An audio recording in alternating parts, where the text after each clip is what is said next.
tu veux réaliser toi-même ce superbe number cake pour ton anniversaire ou une autre occasion, bouge pas, ce tuto est fait pour toi. On va commencer par l'indispensable, le biscuit.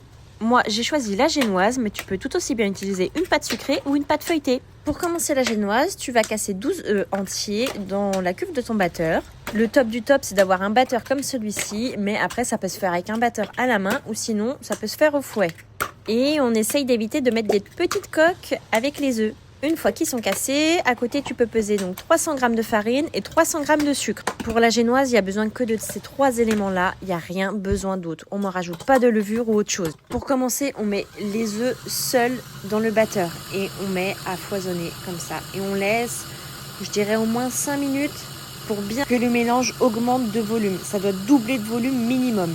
Une fois que ça a doublé de volume, comme on peut voir sur la vidéo, et que la couleur commence à devenir un peu plus claire, là, on peut commencer à mettre le sucre. Donc moi, je le mets en 2 fois. Une fois qu'il est incorporé, on laisse encore doubler de volume. Il y a plusieurs techniques pour la génoise, mais je trouve que celle-ci, c'est la plus simple. Comme on peut voir sur la vidéo, là, j'ai incorporé ma dernière partie du sucre.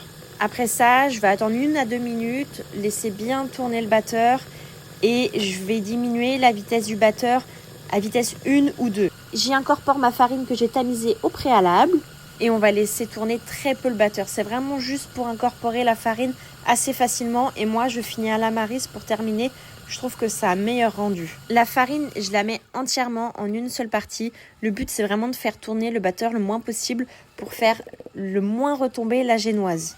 Si vous laissez trop tourner le batteur, ce qui va se passer c'est que la génoise elle va totalement retomber. Et la texture, elle sera pas ouf, elle sera pas aussi moelleuse que le résultat qui est attendu.